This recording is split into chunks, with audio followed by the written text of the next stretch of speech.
আসসালামু আলাইকুম প্রিয় শিক্ষার্থীবৃন্দ, সবাইকে স্বাগত জানাচ্ছি ফ্রেন্ডস সিভিল ইঞ্জিনিয়ারিং এর পক্ষ থেকে। আজকে পানিউন্নয়ন বোর্ডের সিরিজ কোশ্চেন সলিউশনের চতুর্থ ক্লাস করাবো আমরা। আজকে আমরা মূলত বালির এফএম নির্ণয়ের একটি সমস্যার সমাধান করব। তো এখানে যে প্রশ্নটি আছে এই প্রশ্নটি মূলত 2023 সালে পানিউন্নয়ন বোর্ডে এসেছিল। তো প্রশ্নটা আমরা পড়ি। নিম্নোক্ত বালির এফএম নির্ণয় করুন। উক্ত বালিটি কি কংক্রিটের জন্য উপযোগী? এই হচ্ছে আমাদের প্রশ্ন। তো এখানে দুইটা অংশ আছে। একটা হচ্ছে আমাদের এই যে প্রথমে যে সিব অ্যানালাইসিস করলাম, সিব অ্যানালাইসিস থেকে আমরা অ্যামাউন্ট অফ রিটেন্ট এটা দেয়া আছে, এবং এই ডেটা ব্যবহার করে হচ্ছে আমাদের বালির এফএম নির্ণয় করতে হবে। এবং দ্বিতীয়ত হচ্ছে যে এফএমটা পাবো সেই এফএম এর উপর ভিত্তি করে আমরা ডিটারমাইন করব যে এই বালিটা কংক্রিটের জন্য উপযোগী কি উপযোগী না। আমরা জানি কংক্রিটের ভিতরে সিমেন্ট, স্যান্ড এবং কোর্স এগ্রিগেট থাকে। তো সেখানে স্যান্ড বা ফাইন এগ্রিগেট সেটার এফএম একটা নির্দিষ্ট পরিমাণ হইতে হয়। তো এখন আমরা যে এফএমটা এই স্যাম্পল থেকে পাবো সেটা ওই রেঞ্জের ভিতরে পড়ে কিনা সেটা আমরা এখান থেকে যাচাই করে দেখবো। ঠিক আছে? তো প্রথমে আমরা এফএম নির্ণয় করি। তো এফএম নির্ণয়ের যে পদ্ধতি সেটা হচ্ছে তোমরা হয়তো ইতিমধ্যেই জানো যারা ইঞ্জিনিয়ারিং ম্যাটেরিয়ালস পড়ে এসেছো প্রথম সেমিস্টারেই। তো যে আমাদের কিছু নির্দিষ্ট স্ট্যান্ডার্ড সিপ আছে, এই সিপ দিয়ে হচ্ছে আমরা কোনো একটা বালির স্যাম্পলকে প্রথমে চালি। চালার পরে হচ্ছে প্রত্যেকটা সিবে স্ট্যান্ডার্ড সিবে যতটুকু করে রিটেইন করে থাকে বা অবশিষ্ট থেকে যায় সেটার শতকরা বের করে সেটার কিউমুলেটিভ বের করি এবং সেটাকে 100 দিয়ে ভাগ করি। এভাবে হচ্ছে আমরা বের করি। তো আমরা এখানে আসলে লিখে দেখি যে আসলে আমাদের কি কাজগুলো করতে হবে। এখানে যে দুইটা ডেটা দেওয়া আছে, একটা হচ্ছে সিভ নং আর একটা হচ্ছে অ্যামাউন্ট রিটেইনড। আমরা যদি এই ডেটাগুলো এখানে বরাবর করে লিখে নিই, সিভ নং আমি একটু সংক্ষেপে লিখছি, এসএন সিভ নং, তারপর হচ্ছে অ্যামাউন্ট রিটেইনড, অর্থাৎ কতটুকু করে বালি রয়ে গেল প্রত্যেকটা সিবে, প্রত্যেকটা স্ট্যান্ডার্ড সিবে। ওকে, অ্যামাউন্ট রিটেইনড।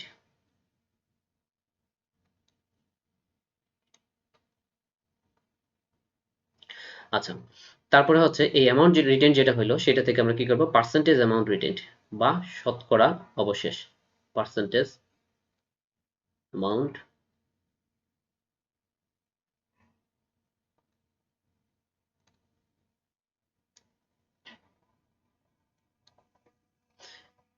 তারপরে হচ্ছে কিউমুলেটিভ পার্সেন্টেজ অ্যামাউন্ট রিটেইনড বা পুঞ্জীভূত অবশেষ, CUMMULATIVE, কিউমুলেটিভ অ্যামাউন্ট রিটেইনড। আমরা অ্যামাউন্টের বদলে এ লিখছি, রিটেইনড এর বদলে আর লিখছি, কিউমুলেটিভ পার্সেন্টেজ হবে এখানে, পার্সেন্টেজ অফ অ্যামাউন্ট রিটেইনড। এবং সবশেষে আমরা পাবো হচ্ছে এফএম। ওকে, তো আমরা এই প্রত্যেকটার নিচে আমরা দাগ দিয়ে এগুলোকে সেপারেট করে দিচ্ছি। ওকে, তো এখানে সিবনং এর ভিতরে কি কি আছে দেখা যাক। আমাদের এখানে স্ট্যান্ডার্ড চালনী কোনগুলো আছে। আমরা জানি স্ট্যান্ডার্ড চালনী এএসটিএম অর্থাৎ American Society for Testing and Materials কর্তৃক যেই স্ট্যান্ডার্ড চালনী হচ্ছে 6টা বালির জন্য। সেগুলো কি কি সেগুলো এখান থেকে আমরা দেখে নিচ্ছি। এখানে হচ্ছে নাম্বার 4, নাম্বার 8, নাম্বার 16, নাম্বার 30, 50 এবং 100। ওকে, 4, 8, 16, 30, 50 ও 100। আচ্ছা, তাহলে আমরা জাস্ট এইগুলো হচ্ছে আমাদের এখানে সিভির ভিতরে ইনক্লুড করে নেব। সেটা কত কত আছে। নাম্বার 4 নাম্বারটাকে আমরা এইভাবে হ্যাশ চিহ্নের মতো করে প্রকাশ করি। তারপর হচ্ছে নাম্বার 8, হচ্ছে নাম্বার 16,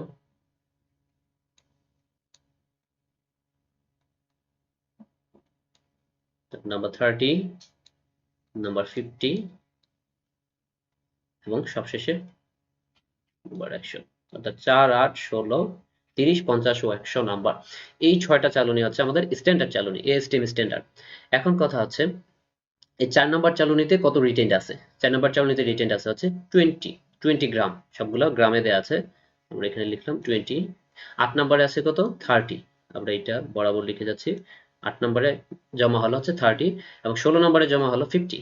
তাহলে 16 নাম্বারে বরাবর আমরা লিখলাম 50 গ্রাম রিটেইন বা অবশিষ্ট আমরা পেলাম। Okay fine.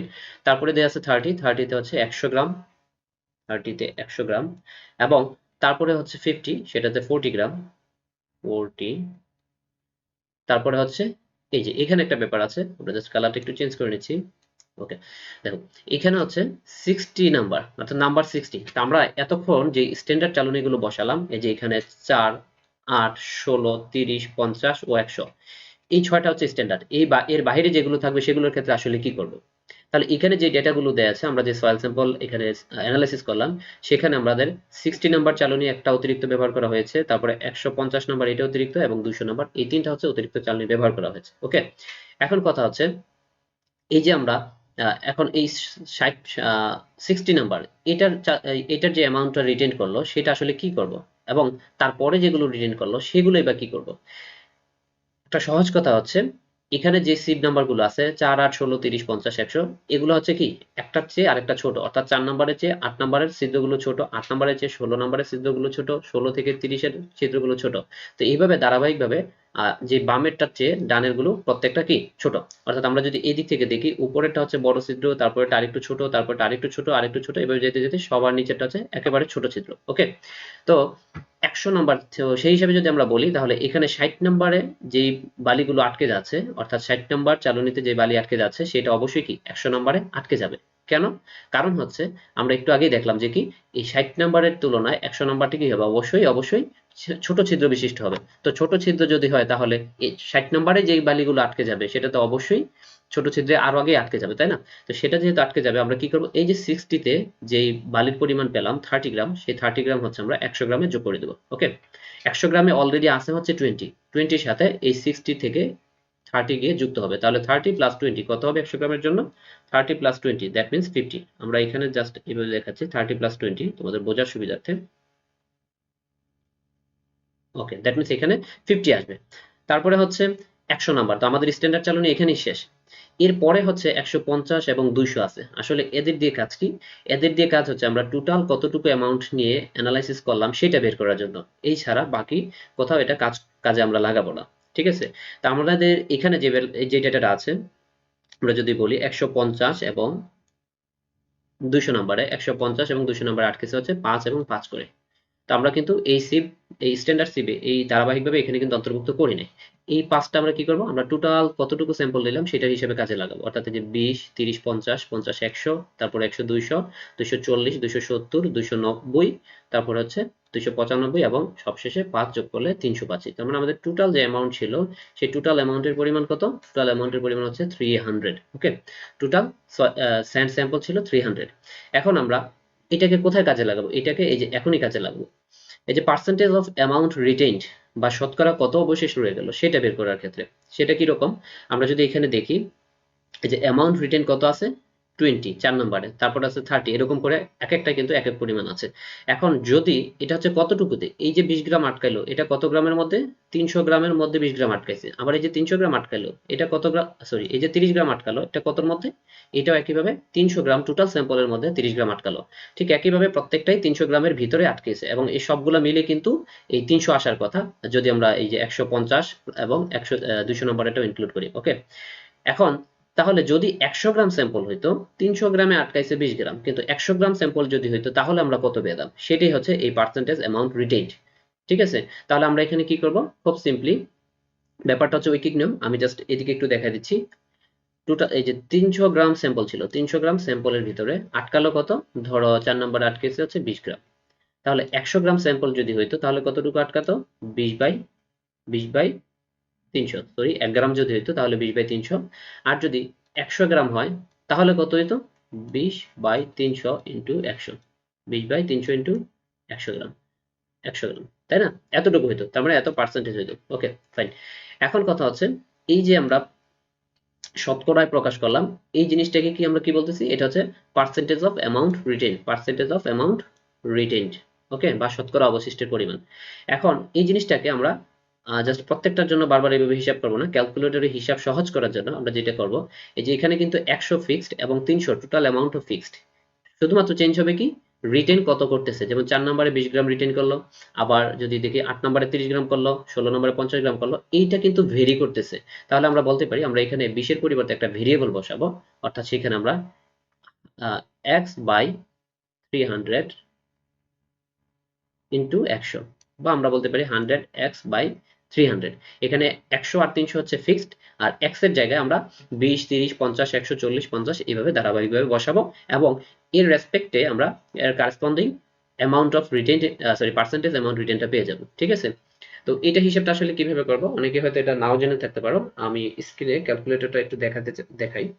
তোমরা কি করবা, 100x 100x divided by 300, 100x divided by 300 করবা। তারপর হচ্ছে ক্যালকুলেটরে CALC নামে একটা অপশন আছে, CALC সাদা কালিতে লেখা, সেটাতে চাপবা, সেটাতে চাপার পরে এই x এর ভ্যালু 20 দিবা, 20 দিবা, তাহলে এখানে রেজাল্ট পেয়ে যাবে 6.67। ওকে, আমি আবার দেখাচ্ছি, আমি এই যে স্ক্রিনে দেখাচ্ছি, আবার আমি জানি না আসলে দেখা যাচ্ছে কিনা, আমার কাছে এখানে ডিসপ্লেটা দেখা যাচ্ছে না। আশা করি আমি মাঝামাঝি ধরার চেষ্টা করেছি। তোমরা ডিসপ্লেতে হয়তো দেখতে পাচ্ছ যে এখানে 100x/300 এভাবে লিখে তারপরে CALC চাপবো। ওকে, তো আমরা যদি CALC চাপি তাহলে আমরা যেটা পাবো,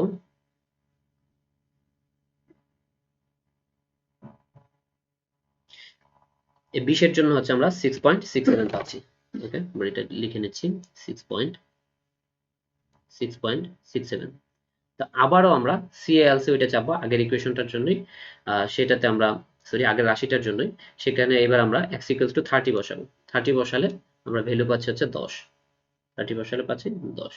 এবার আবার CALC আবার চাপবো, অর্থাৎ ক্যালকুলেশন, এটাতে আবার চাপবো, সেখানে x = বসাবো হচ্ছে 50।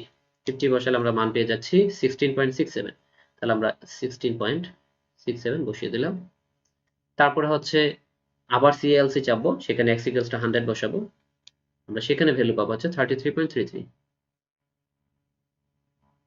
33.33। ওকে, এবং তারপরে আবারও ক্যালকুলেশন চাপবো, তারপর হচ্ছে 40 বসাবো, x = সেটা বসালে 13.33 পাবো, 13.33। এবং সবশেষে আবারও CALC চাপবো, সেখানে 50 বসাবো, x = সেটা বসালে আমরা পাচ্ছি 16.67। 16.67। ওকে, অর্থাৎ আমরা এখানে যে total percentage of amount written সেটা বের করে ফেললাম প্রত্যেকটা আলাদা আলাদা সিবের জন্য।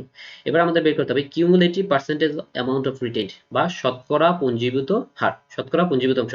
এখন এইটা কত অ্যাকচুয়ালি? পুঞ্জীভূত শব্দটার মানে হচ্ছে প্রথমটার সাথে দ্বিতীয়টার যোগফল, দ্বিতীয়টার সাথে তৃতীয়টার যোগফল, অর্থাৎ একটার পর আরেকটা যুক্ত হতে হতে হতে যতটা বাড়ে সেই এটা হচ্ছে ক্রমান্বয়ে বাড়তেই থাকবে। ওকে, তাহলে আমরা প্রথম সিবে দেখতে পাচ্ছি কত 6.67, প্রথম সিবে আছে 6.67, এর উপরে কিছু নাই, এটাই হচ্ছে এর পুঞ্জীভূত ভ্যালু। এখন এটার নিচে যখন আমরা যাব, অর্থাৎ 8 নাম্বার সিবে যখন যাব, 8 নাম্বারের উপরে কতগুলো আটকেছে, 8 নাম্বারের উপরে আটকেছে কত, এই যে 10 আর এই যে 6.67, তাই না? এই দুইটা কিন্তু 8 এর উপরে আটকে গেছে, 8 এর নিচে যায় নাই। তো কিউমুলেটিভ মানেই হচ্ছে আমরা কি করব, যেই সিব নাম্বার কনসিডার করতেছি সেই সিবে এবং এর উপরে যতগুলো আছে সবগুলোর যোগফল হবে। তাহলে এক্ষেত্রে কত হবে, 10 প্লাস 6.67। যদি এখানে প্রথমটা দেখিয়ে দিই, 10 প্লাস 6.67, দ্যাট মিন্স আমরা এখানে কত পাচ্ছি 16.67। ওকে, ঠিক একইভাবে আমরা যখন আবার পরের লাইনে যাব, অর্থাৎ নাম্বার 16 নাম্বার চালনীতে যাব, তখন কি হবে 16.67, তো আমরা এই যে এখান থেকে পাচ্ছি উপরের চালনীতে 16.67, আর 16 নম্বর চালনীতে ইটসেলফ 16.67 আছে, তাহলে আমরা প্লাস 16.67 বসিয়ে দেব। তো অ্যাকচুয়ালি আমাদেরকে এভাবে যোগ করে দেখাতে হবে না, আমরা এখানে ভ্যালুটাই বসাই দিচ্ছি, 16.67 ইন্টু 2 যদি বসাই দিই তাহলে সেটা আসবে 33.33। আমরা এটাকে মুছে রিরাইট করি, সেটা হচ্ছে 33.33। ওকে, এখানে আমরা পাচ্ছি কত 33.33। একইভাবে পরেরটাতে আবার কত পাচ্ছি 33.33, তাহলে এইটা এবং এইটা এই দুইটা যোগ হবে, এই যে এই 33 পয়েন্ট এবং এই 33.33, এই দুইটা যুক্ত হয়ে আমাদের এই বরাবর ভ্যালুটা পাবো 30 নম্বরের জন্য, সেটা হচ্ছে 66.67, 66.67 বা 66.66।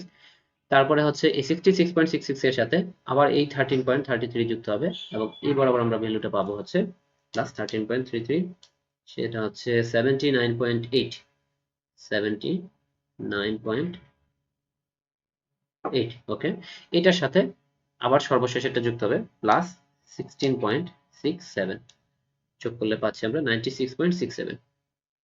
ওকে, 96.67 পয়েন্ট। এবার আমাদের এখানে যে টোটাল ভ্যালুটা আছে, এই যে total percentage of cumulative amount retained, সেটা আমরা যোগ করে দেব। সেটা যোগ করলে 96.67 plus 79.88 plus 66.66 plus 33.33 plus 16.67 plus 6.67, সব মিলিয়ে আসছে আমাদের 299.87। 299.87, দ্যাট ইজ আমরা 300 লিখতে পারি। ওকে, ডিরেক্ট আমরা 300 লিখে ফেললাম। এখন আমাদের মোটামুটি এখানে যে cumulative percentage of amount retained বা শতকরা পুঞ্জীভূত অবশেষ সেটা কিন্তু আমরা বের করে ফেললাম 300। এখন আমাদের ফাইনাল স্টেজের কাজটা আছে, শুধুমাত্র এফএম নির্ণয় বাকি। সেটা কিভাবে করব? আমি এখানে একটু জায়গা করে নিই।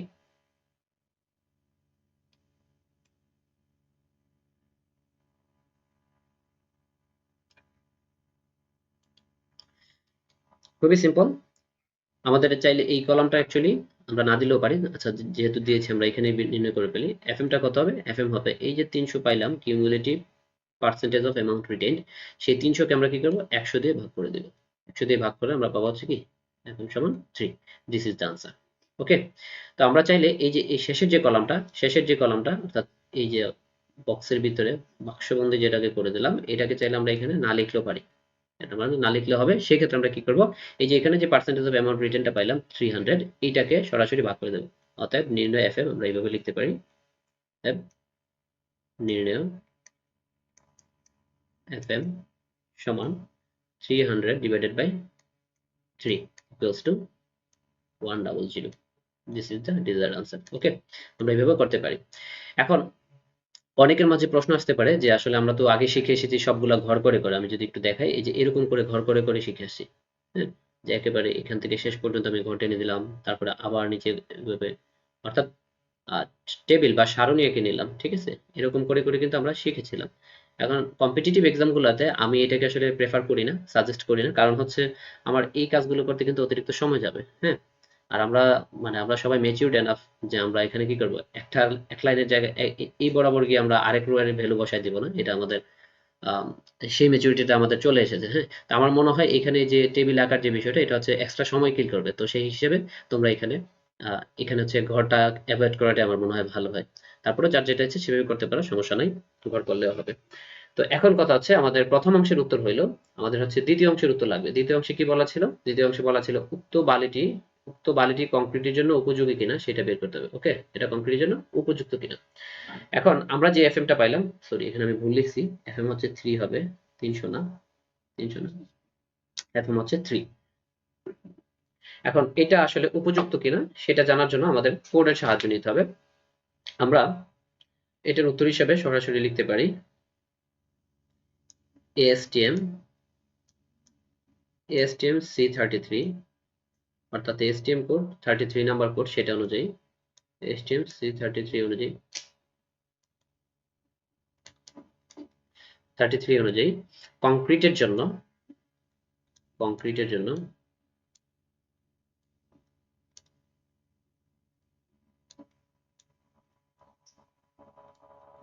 ব্যবহৃত ফাইন এগ্রিগেটের আকার, কংক্রিটের জন্য ব্যবহৃত ফাইন এগ্রিগেটের আকার হবে, ফাইন এগ্রিগেটের আকার, সরি ফাইন এগ্রিগেটের এফএম, ঠিকই তো ছিল, ফাইন এগ্রিগেটের এফএম হবে 2.32 2.32 3.1 এর মাঝে, 2.3 to 1 এই রেঞ্জের ভিতরে হবে। ওকে, তাহলে এই যে এখানে এফএমটা 2.3 to 1 এর ভিতরে হতে হবে। তো আমরা এতক্ষণ যে সলিউশনটা করলাম সেখানে কত পাইলাম? সেই বালির স্যাম্পলের এফএম পাইলাম হচ্ছে 3। পেলাম কত? 3। তাহলে 3 অবশ্যই এই রেঞ্জের ভিতরে আছে। যেহেতু ASTM C33 অনুযায়ী আমরা আনসারটা এভাবে করব, যেহেতু ASTM C33 অনুযায়ী কংক্রিটের জন্য ব্যবহৃত ফাইন এগ্রিগেটেড এফএম 2.3 থেকে 3.1 এর মাঝে হয়ে থাকে, সেহেতু আহ, যেই বালিটির এফএম নির্ণয় করা হয়েছে সেই নমুনা বালিটি কংক্রিটের নির্মাণের জন্য এটা উপযোগী। ঠিক আছে, সেটা লিখে আমরা এখানে আনসার ক্লোজ করে দেব। এই হচ্ছে আমাদের টোটাল সলিউশন হবে। ঠিক আছে, এটুকু যদি না করি তাহলে কিন্তু আমরা মার্কস কাটা যাবে। আর আমরা জাস্ট একটা অংশ করেছি, আরেকটা অংশ কিন্তু করা হয়নি। এখন প্রশ্ন আসতে পারে যে আসলে এই যে 2.3 to 3.1 এর বাইরে কি আসলে হয় না? আসলে ব্যর্থ যে ঘটে না, ব্যাপারটা এরকম না। ঘটতে পারে স্পেশাল রিজনের কারণে। আর ইউজুয়ালি আমাদের কাছে যদি বালি অ্যাভেলেবেল থাকে তাহলে তো আমরা অবশ্যই এটা করব। আর যদি এমন হয় যে বালি অ্যাভেলেবেল না, এটা আমাদেরকে অনেক একটা রিমোট সোর্স থেকে আনতে হবে, তাহলে সেই ক্ষেত্রে কিন্তু আমাদের যে কস্ট, সেই প্রজেক্ট বিবেচনায়, কস্ট বিবেচনায় এবং সময় বিবেচনায় অনেক কিছু বিবেচনা নিয়ে দেখা যায় সেটা আমাদের জন্য ফিজিবল নাও হতে পারে। সো ইন দ্যাট কেস আমরা 2.3 এর কম বা 3.1 এর বেশি সেই জায়গাগুলোতে আমরা হচ্ছে অ্যাডপ্ট করতে পারি।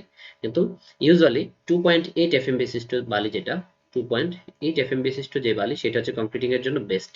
ঠিক আছে, কংক্রিটিং এর জন্য সেটা হচ্ছে বেস্ট 2.8। তবে 2.3 থেকে 3.1 রেঞ্জের ভিতরে আমরা ইউজ করতে পারি। এটা হচ্ছে ASTM স্ট্যান্ডার্ড। আবার ইন্ডিয়ান স্ট্যান্ডার্ড অনুযায়ী আরেকটু ফ্লেক্সিবিলিটি দেওয়া আছে। খুব সম্ভবত 2.2 থেকে 2.2 থেকে সেটা আম, সেটা মেবি 3.2 পর্যন্ত। ইন্ডিয়ান স্ট্যান্ডার্ড অনুযায়ী হচ্ছে 2.2 থেকে 3.2, হ্যাঁ 2.2 থেকে 3.2, 2 থেকে 3.2 পর্যন্ত আমরা হচ্ছে সূক্ষ্ম বালি, মোটা বালি এবং মধ্যমানের বালিগুলো পেয়ে থাকি। যাই হোক, এটা আমাদের আলোচনার বিষয় না। আমাদের আনসার এই পর্যন্ত শেষ করে দেবো। এটাই হচ্ছে আমাদের মূল সমাধান। তো প্রিয় শিক্ষার্থীবৃন্দ, আশা করি তোমরা সবাই আজকের প্রবলেমটি বুঝতে পেরেছো এবং তোমরা যারা চাকরির জন্য প্রস্তুতি নিচ্ছ তোমাদের জন্য কিছুটা হলেও উপকারে আসবে।